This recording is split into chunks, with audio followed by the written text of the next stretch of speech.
Welcome to Read Between the Lines, a book podcast. I am your host, Molly Southgate, and today I'm interviewing Adam Nimoy. Hi there. How are you doing today? I'm doing great, Molly. How are you?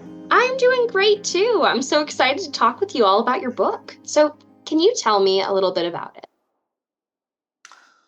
Well, the book is entitled The Most Human, Reconciling with My Father, Leonard Nimoy.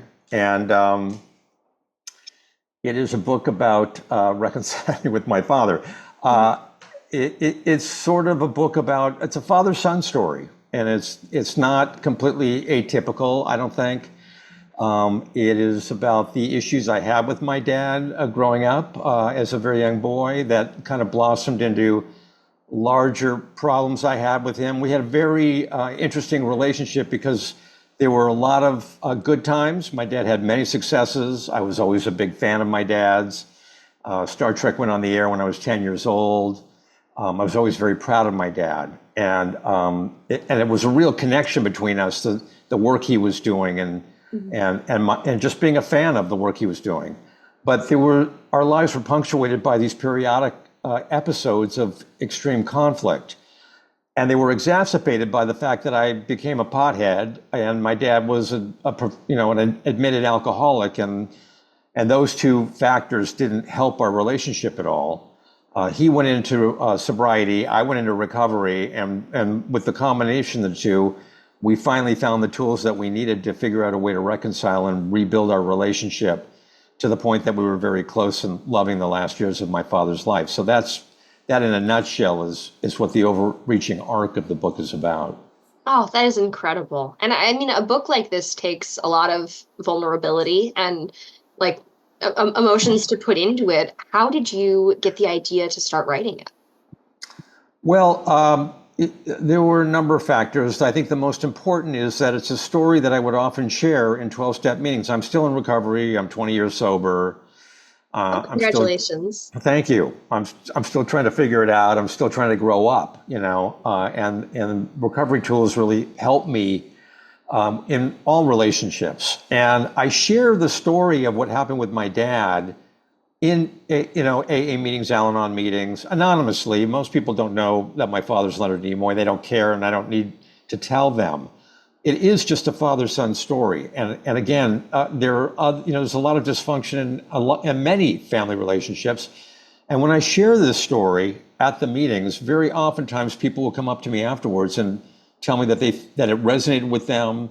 They have a similar situation with a parent or a sibling, and they feel that they're inspired to maybe try again to reconnect and heal the relationship in some way. Because, I mean, the fact of the matter is, it's just a story of hope. It was very late in life when I finally reconciled with my dad. I was 50, let's see, 52 or just 51, 52. And, it was and we had years and decades of conflict with one another. So it just felt like, I talked about this a little bit in the documentary I made about Mr. Spock and my father, about the issues that I had with him. And I felt like I needed to dig deeper because I love to write. And I just felt like this was the time to tell the story. Well, kind of on that, how did you start writing, and where did that love of writing come through? I've been writing all my life, and I have a plethora of journals from my college days and thereafter. That's when it really started. I've just been journaling forever, and I had a voluminous amount of material that I had to wade through. And I hired an editor, independent editor in New York City who had a lot of experience in the publishing industry, because I wanted help and guidance as to what to include in this story and what to leave off the page. And also I wanted to just become a better writer. And I had a lot of bad habits. I knew I did. I didn't know what they were. Oh, don't we all? Yeah, I think we do. Yeah. I mean, I'm just trying to get to another level in my writing, and she helped me. Brenda Copeland here in New York was really helpful to me and showing me, pointing out. I mean, she'd circle words that I repeated constantly that she said don't belong in the work. And also, what was very important is she guided me as to what we should tell in this story. I do spill some blood on the page, but there were a lot of things that were just I did not need to tell. and that were just, I had enough of what I was trying, of the point I was trying to get across. Because I have to be very careful. I'm talking a lot about, I'm being very open and honest and vulnerable about my relationship with my dad. And my dad is beloved by fans all over the world. I mean, there are millions of people who love Leonard Nimoy. So so this can't be a mommy dearest. I'm not out to trash Leonard Nimoy, but I do wanted to be honest about some things that happened with him, and challenges in my life that I had to figure out a way to reconcile with. I think that's the trickiest part about writing a memoir too, is because when you're telling your story and like that's it's such an impactful, beautiful thing, but then how do you do it so you're not telling other people's stories for them? What kind of things did you do with your editor to kind of toe that line?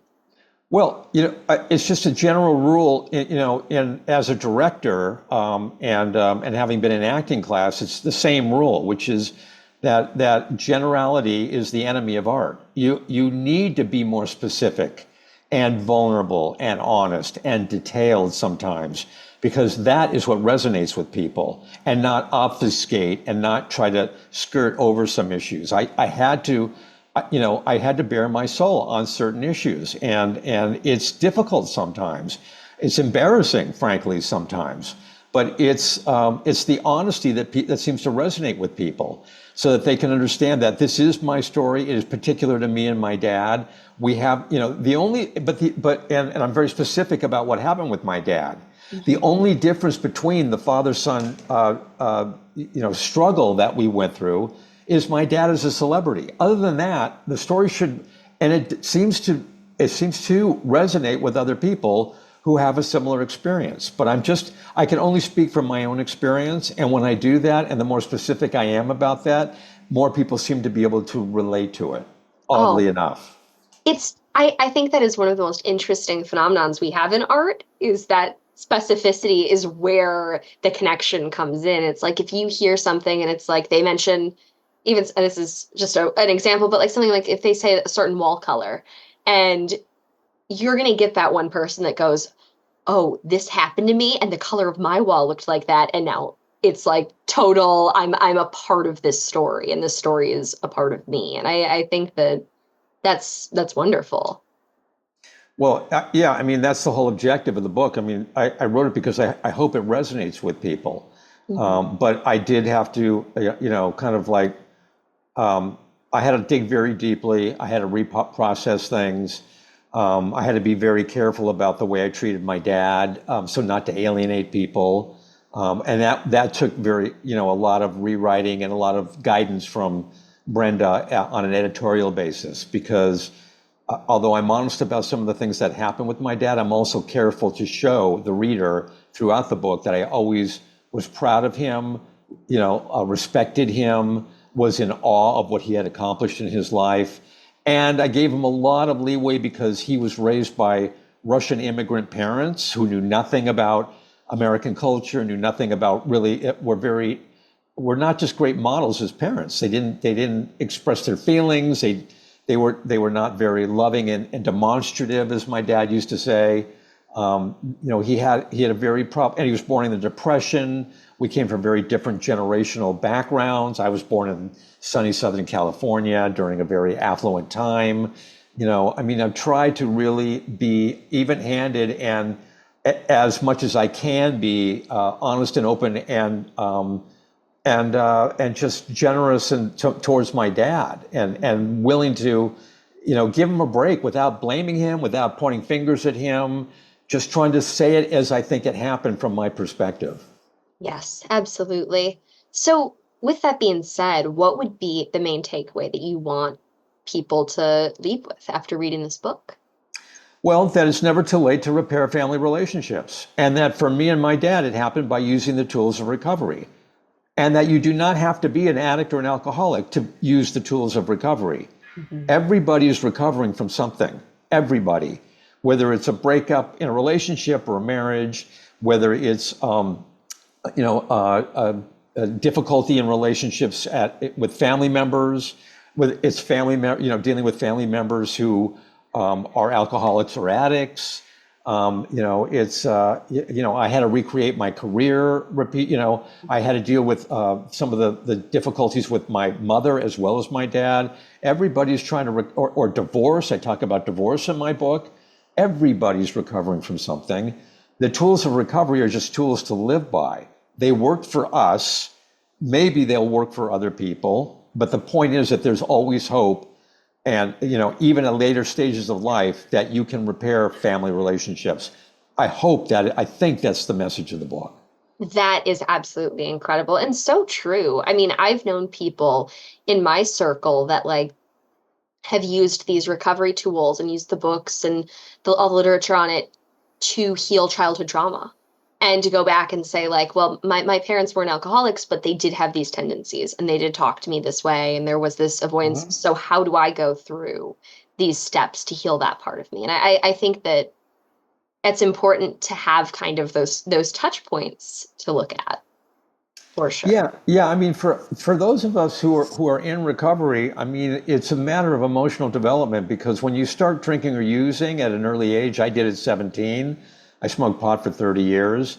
You're really in arrested development. I was told early on by somebody who had a lot of recovery that I had the emotional development of a 17-year-old boy, which was how old I was when I started smoking pot every day. And my immediate reaction to that is that's bullshit. And that's the 17-year-old boy in me. I just, when people piss me off, I get angry right away. And the tools of recovery, a lot of it is about trying to create some space between people who piss you off, some negative, impulse, some negative trigger point, and how you react to it.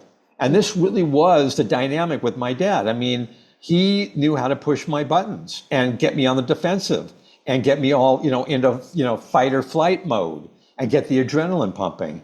And with a lot of the tools of recovery, I was learning that I don't need to react to him.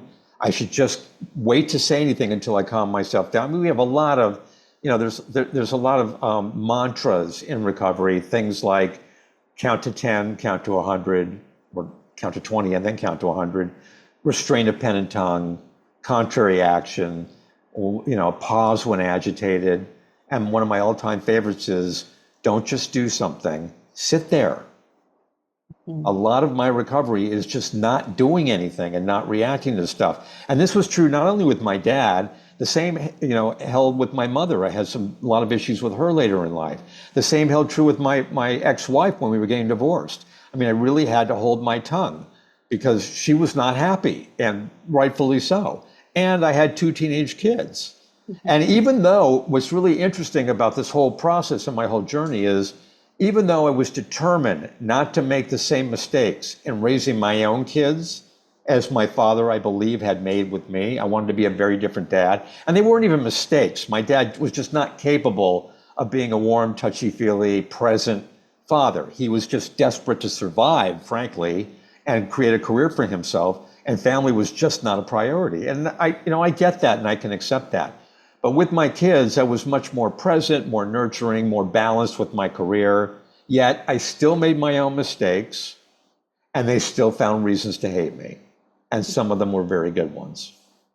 And I think that's something that is so powerful to say out loud because especially with parents that have had trauma themselves or looking and saying like, I don't want to make the mistakes that my parents did when they're raising their own children, a lot of times it's like, well, but I didn't do what they did, so I was perfect. And it's like, no, there are other things you're going to leave your childhood with like resentments and all sorts of things that you have to work through in your life. And that's just a fact for everyone. But it's about acknowledging that you had that happen with your kid. It's about being, as the kid, acknowledging that that's happened with your parent and finding a healthy way to move forward and create a new relationship.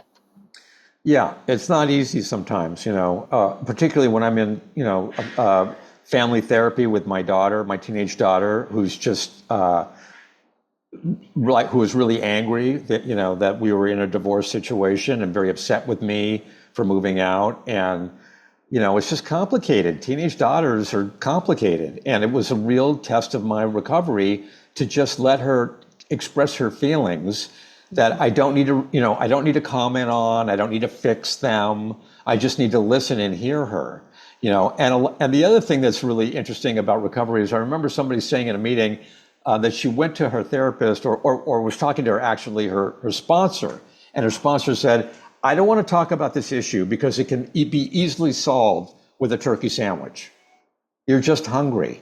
You're Yeah. hangry, we say, and that a lot of that happened to do with also with my daughter. Sometimes I would pick her up from school and she was just ready to flare up on any input. And it's not personal. It's her own stuff. It's identity and creating and boy that she had the crush on the challenges of being in school and getting good grades to go to a good college. And sometimes I would simply show up to pick her up with that turkey sandwich.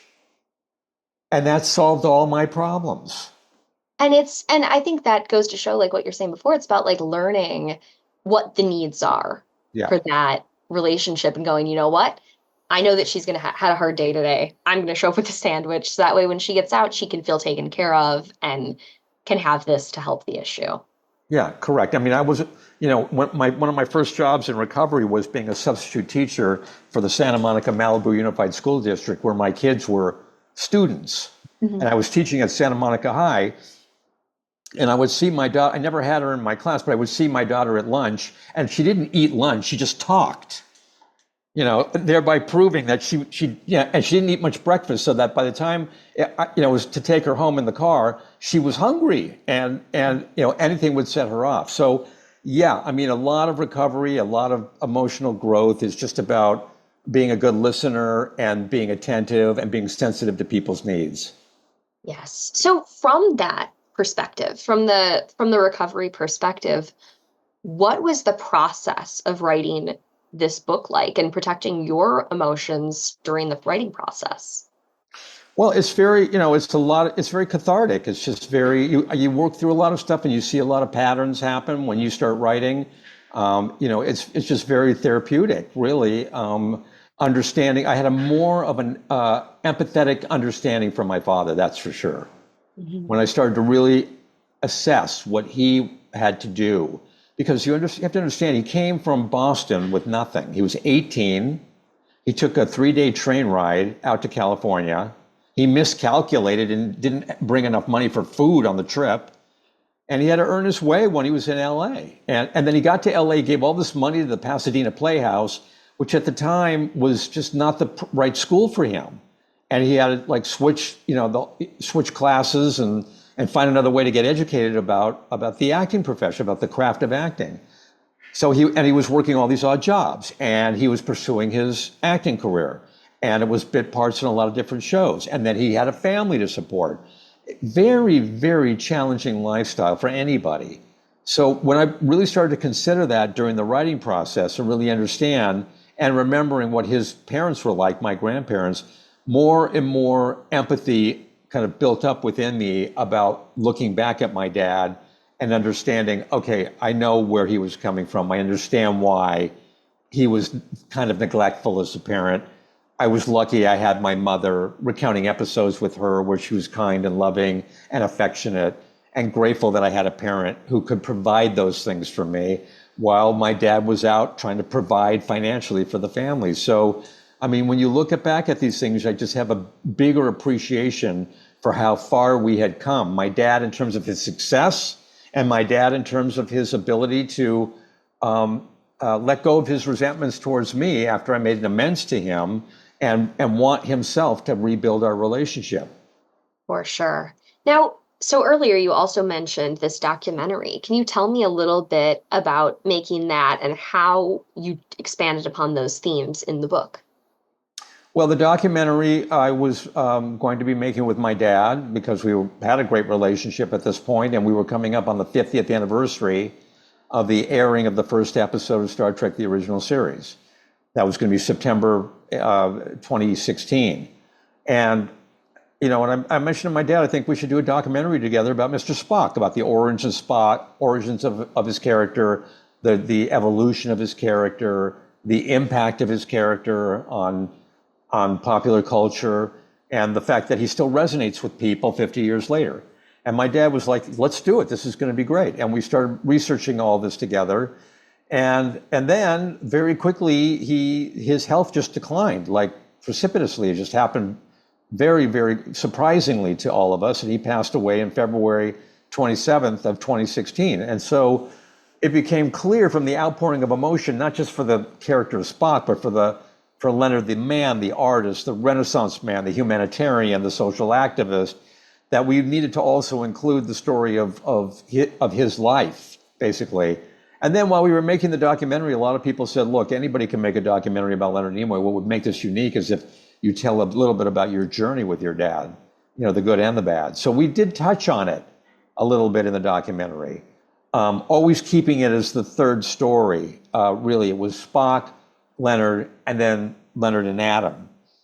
So when it came time to, the effect it had on the book was going to be starting with the A story was Leonard and Adam. And the B stories were, Adam and Sandy, my mother, and Adam and my kids, and Adam and his divorcing his ex-wife and my relationship with her. Those were kind of like the B and C stories, all of which kind of showed what, the development of my emotional development by being in recovery before I even got to reconciling with my dad. I mean, everybody, that is the purpose of having these subsidiary stories that are so important to me, is that my mother challenged me, my ex-wife challenged me, my daughter, my teenage children challenged me, but they actually prepared me for the big challenge, which was to reconcile with my father. Yes. And nothing like that is ever about just one thing. And there's always so much more in life that affects our responses and affects how we heal and grow. So I think that's great that you included all of the other things in it too. Yeah, I mean, the thing is that my relationship with my dad affected all those other things as well. I mean, this is the weird part about it, is that my relationships were affected by the way I was raised by my father. That's the modeling I had, although I was very close with my maternal grandfather. But there were times when I would hear my dad's voice when I was being upset with my kids. It sounded just like my dad. So, and then, having empathy for my father gave me more empathy for, say, my wife when we were going through divorce, and her concerns and her challenges, and my kids, because we were realigning our family relationships, and that underlied everything. So I had to give them more leeway, understanding that it was not about, if we were arguing about something, it was not about the particular issue in the moment. There were the bigger issues of, your mom and I are splitting up and I'm not going to be living at home anymore. And that just underlied everything. So, and with my dad, I didn't have a great upbringing. I was raised in a depression, and that colors my whole world. And sometimes it's going to come in conflict with your world, Adam, because you weren't raised that way and you don't really know where I'm coming from. So not to take things personally and to learn how to use the tools of emotional growth in all my relationships. Absolutely. So I'm really curious also, did you do any research for this? And if so, how did that look? Well, the research is to read reams of materials through my journals, which is, it's incredibly time consuming to try to read, to remember everything. It's just, when you look, for me, my process is to journal and to try to journal on a regular basis. And I don't always do it. I don't always have the discipline. And it's best to do it even if you're not inspired, to just constantly getting words out on the page and going through the process of journaling. The result of doing that on a regular basis is you have a voluminous amount of material. And going back over that stuff is really the research of pulling, because the memoir nobody wants episodic memoir of what happened on this day of that or that. We want fine wine. We want you to distill it down to the point where it points to something more meaningful about the human condition. And that is the hard part, is going back for me and looking and also reading other memoir, reading what other people are writing, reading how other people, assemble the facts of their life to point to something really meaningful about the human condition, which, by the way, was what Leonard was all about.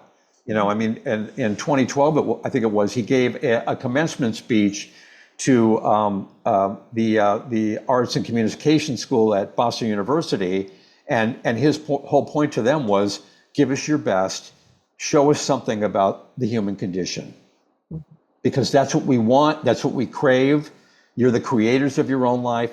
Give us the best you have. Show us something about what it means to be alive on this planet. And that is really the task of the memoirist, I think, is to distill all the things that happen in your life that tell us something about life, even though, again, it's specific to you. But the more specific you are and the more honest you are about conveying what happened in your journey, the more people can relate to it on their own personal level. Absolutely. So, can you share some memoirs that you read during this time that inspired your writing of this? Well, yeah. I mean, there were a lot of things. I mean, the only yeah I don't the only book that I want to talk about that has had a big impression on me, which I read really after the fact, but which kind of like reconfirmed that I was on the right track. Oh, Was I love that kind of reading experience where it puts it in perspective what you just made. yeah. I mean, it's like it kind of confirmed that what we did was really, because I read a lot of stuff that I wouldn't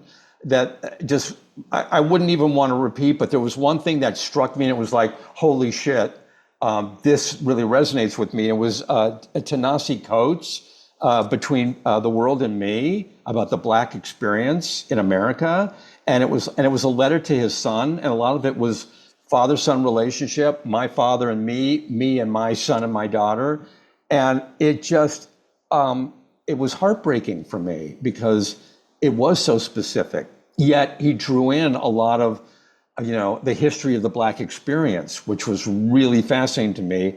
And it just, that's what I'm aspiring to do by being specific about addressing his son and trying to educate him about who he is and what their identity is and the challenges of being a Black man in the current state of affairs. It was so impactful to me, even as a white guy from a privileged upper middle class upbringing.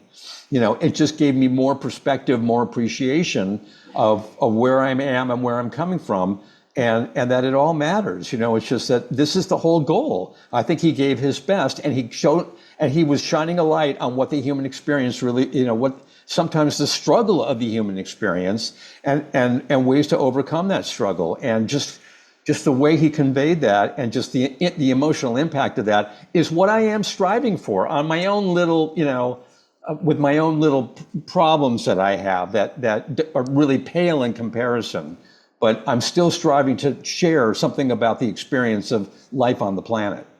That is an absolutely incredible answer. Thank you for sharing that. Yeah, now I need to go read this book, and I hope that anyone listening does. Actually, I think that's a great place to end it. That was all the questions I had for you, but I just have to say thank you so much for coming on the show. This was really an excellent interview, and I feel like we got to talk about a lot of really great topics. Molly, thank you for having me. You're very wise beyond your years. Let me just say that. You. I mean, they're really insightful, very intelligent questions, and you seemed you knew where I was going, and you seem to get what I'm trying to say, and I so appreciate that. I really do. Well, thank you very much. That is very kind of you to say. For Read Between the Lines, my name is Molly Southgate. I'm Adam Nimoy. Let's end this the way all great stories end. Happily ever after. The end. Thank you for listening to Read Between the Lines, a book podcast. You can follow the show on Instagram and Facebook at Read Between the Lines Podcast, and on Twitter at RBTL Podcast. Make sure to follow the authors who I've been talking to hear all about their upcoming projects, and also because they're cool people. This show is hosted by me, Molly Southgate, and produced and edited by my dad, Rob Southgate. Read Between the Lines is a Southgate Media Group production, and you can find all the great content put on by the network at southgatemediagroup.com. You can read the story of how I and many other podcasters started in the anthology book Pod Life, which you'll find at the link in the show notes. Also in the show notes are links to buy the books featured on this episode. Using those links supports this show and the incredible authors being interviewed. Have a great week and keep reading.